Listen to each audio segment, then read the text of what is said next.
Hello and welcome along to another episode of this FM19 story, part of the Furniture with me, Daniel. It's season 19, episode 4, and today we play probably the biggest rivals in our series at the moment. It's Torquay United v Arsenal, with a chance for us to extend our lead at the top of the league. As you can see from the league table on the left hand side, we're running away with it at the top of the Premier League. Most sides have had a poor start, but Arsenal are usually our biggest competitors, and if anyone's capable of starting a bad run for us, it probably is the North London side. It'll likely be the last game on camera from this calendar year, as we want to try and get through to the end of this season and focus on the latter stages of the competitions where there's often more exciting games. So this will probably be our last one for a couple of months, then we'll play through to possibly the end of January. Of course we could get some massive draws in the cups, but I'm not really banking on that yet, and even since the last episode the likes of United and Liverpool have fallen away, giving us a 10-point gap to Everton at the top of the league. They're our closest rivals, but I didn't want to save that one for on camera, as we've often had a pretty poor record against them, and the Arsenal game's likely to be more important anyway. We want to get one over on them because we'll probably face them in the latter stages of other competitions, and the only way to do that is beat them in this one. Maddie Cater's still out with his long-term injury, a broken ankle which he's just making his way back from, but fingers crossed that won't have too much of an effect on us and we'll be able to get through comfortably in this game. We're still only averaging 1 goal conceded in every 2 games, and we're scoring more than 2 a match as well. We're really flying this season and doing a great job, and we seem to be going along nicely in all competitions. But firstly, before we go and get into that and look at the schedule for our recent matches, a massive thank you to everyone who's checked out my FM20 plans videos.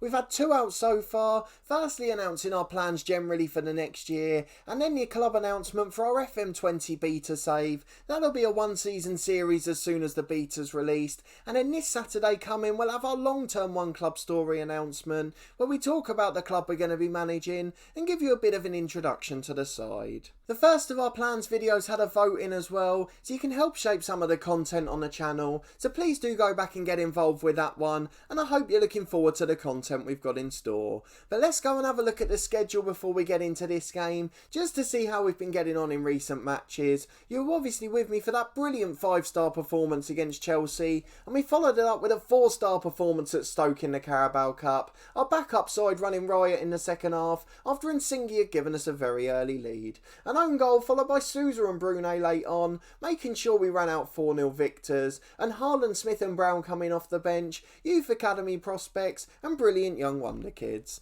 Then into November is 5 straight wins on the bounce, which of course we'll be looking to make 6 today. We won 3-1 at struggling bottom side Brentford. Yiladian and Andrade gave us a 2-goal lead, but we were actually under a bit of a pressure after Ndiaye scored, but thankfully Lee Kant came off the bench and scored us a 3rd in stoppage time. Against Schalke we won 3-0 as well, and Andrade braced and Malik Kante. Omar unfortunately missed a penalty in that one, something he's done a few times in recent weeks. Against Burnley we won 3-1 despite falling behind early on. Carl McDonnell in the first half to get us on level terms, and then Andrade and Hull giving us a second half lead. We managed to hold on pretty comfortably at the end, and although we weren't at our fluent best, we continued to be efficient and pick up 3 points. The same again away at Sheffield United, just a 1-0 win this time with Lauren Brunei getting the winner. He came in for Omar after the international break, as he was a bit tired having played for Brazil, and again he put in a good performance, Brunei, despite being unhappy at his lack of game time.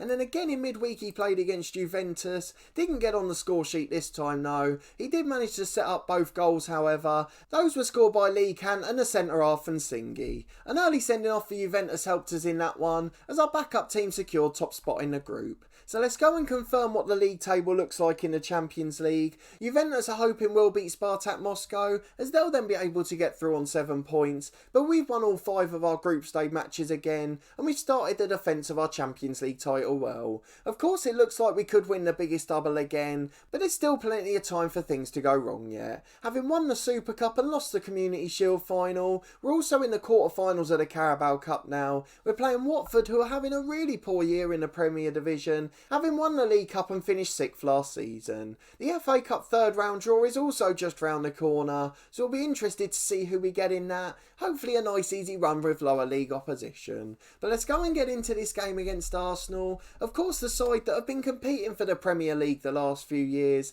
They really are normally our closest competitors. They played us in the Champions League final, don't forget, and of course beat us in the Community Shield at the start of the season. So there are plenty of positives in the Arsenal side, though they are missing a few players today. Gallardo's still in charge, but he's under a bit of pressure now, as they have had a pretty poor spell. But 4 wins in the last 5 and they're moving back up the league. And although we don't want to see them beat us, we do want to see it a bit more competitive than it is now. So if we have a look at our lineup, with the exception of Boubacar Sylla, everyone's 3.5 star or higher. And in fact, if you take out Stojanovic as well, the other 9 all have 4-star ability. So we've got Stojanovic, the sweeper keeper, in goal, Wagner and Cura the fullbacks, Torquay Hull still going as first choice centre half alongside McDonnell, had a brilliant season and scored 3 goals, and Nsingi has done well when he's played, but he's still unhappy he couldn't go to Atletico Madrid. We've got Bakanes, Kante and Omar in the middle, Kante doing really well, and Keita may find it hard to get back in when he's back, and in Yaladian and Sylla on the wings, with Alex Andrade up front. He's moved on to 12 goals for the season now, as Gracia still hasn't managed to get his second, and in the likes of the unhappy Brune, Diogo Sousa and Raphael on the bench, giving us plenty of attacking options if need be. Unfortunately, Lee Kant's tired as well, having started the last 2 games this week, and then James Smith isn't quite back, the youngster, so we haven't got our third choice striker available. He's yet to score as well this season, so not much of a better alternative to Gracia. But let's go and get into this game against Arsenal and hope we can produce a convincing performance. It's a 4-2-3-1 for the away side. The likes of Cross, Van der Kolk and Navarro in there again. Fletcher we're aware of as a good player. Curtis and Tong, the experienced England internationals. And Romelu Frank, a former transfer target, all featuring in the starting 11 for Arsenal. We know we've got a very good side though, and at our best we believe we can beat anyone. So as we tell the lads to prove a point under Stuart Jelling's recommendation and go through this rubbish tunnel interview pre-match, we hope we'll be able to start like a house on fire and build an early lead as we have in recent meetings. It's Bergkamp at centre-half for Arsenal though, keeping possession well from the kick-off, hoping to have a quiet start I'd imagine they are, just trying to take the tempo out the game. Montero with a throw for Arsenal at right-back. Wagner wins the header for Omar though, into Yaladian who tries to shoot from the edge, but it's blocked by the left-back Stephen Tong, and it's behind for a Torquay United corner. Omar will take an in-swinger. Kante at the back post, brilliant header, it was flying towards the top corner, but a brilliant save by Wayne Curtis, the England number 1 tipping it over. McDonnell wins a free header from a corner from the other side, but this one straight into the arms of Curtis, a little more comfortable for him to save. McDonnell wins the ball on the halfway line for us again. Now Andrade holds it up for Sylla, delivers to Andrade who rattles the woodwork, smashes it into the crossbar on the volley. Curtis was beaten for the first time in this match, but unfortunately the woodwork came to the rescue. Now we're back as Arsenal counter for the first time. They're trying to create a chance after we've had 7 shots on goal. Cross had a shot on this occasion, but it's blocked by the centre-half for a throw-in. 20 minutes gone and we've been on top, but it's still 0-0 at the Torquay Stadium. It's a free kick for Andrade 30 yards out, curls towards the top corner, but it didn't really have enough pace and whip on it, and unfortunately it was easy for Curtis. But Cura's got to throw in an attacking position. Kante tries to shoot and it's blocked away. Sylla loses a challenge and it's finally cleared, as Omar's managed to pick up a little knock. Just a bruised shin, he should be alright really, but we've got more important worries at the moment. Fletcher with a shot at the back post for Arsenal. The cross wasn't closed down and neither was the man on the end of it, but it's straight at Stojanovic who does well to save it, and at the second attempt he manages to hold it. 5 minutes to the break and Arsenal creating chances, but we've still been on top as the score's 0-0. It's a free kick for Arsenal as 1 minute of stoppage time's put up. Van der Kolk takes it from a long way out, but it's comfortably wide and Stojanovic had it covered.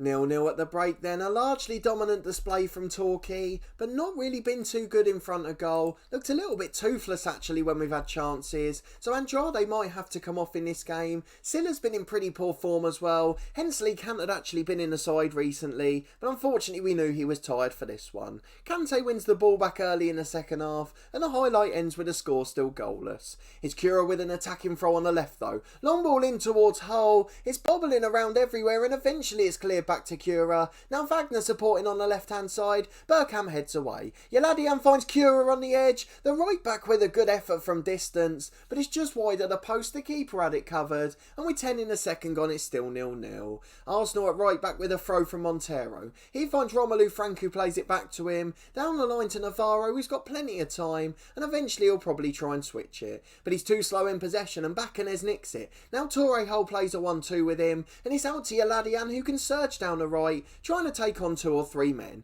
Cura delivers to the back post. Andrade brings it down, but it's forced backwards, but Omar gets it in. Wagner put it back into the box, and Silla with a lovely turn and touch, and then Omar 6 yards out runs onto it. A brilliant finish by the Brazilian to give us a deserved lead on the hour mark. Van der Kolk straight into the box at the other end though. His corner saved by Stojanovic. He does well to hold it, and he rolls it out to McDonnell. Can we get a second in quick succession? Bacanes plays it to Kante. Omar picks it up in the centre circle. Out to Yiladian on the right with Cura overlapping, and he tries to cross but it's blocked. Back to Bacanes and now Omar. He's got 2 or 3 options ahead of him. Silla comes inside to collect, and he goes back to Bacanes, who finds Kante, and that's released Cura on the right. Cross is blocked, it falls for Omar. His shot's blocked to Silla, and he's tipped behind by Curtis again, and in fact it goes all the way for a throw-in. Cura takes it short to Yiladian. Back to Kante, who shoots. It's just wide into the side netting. The Torquay fans got momentarily excited.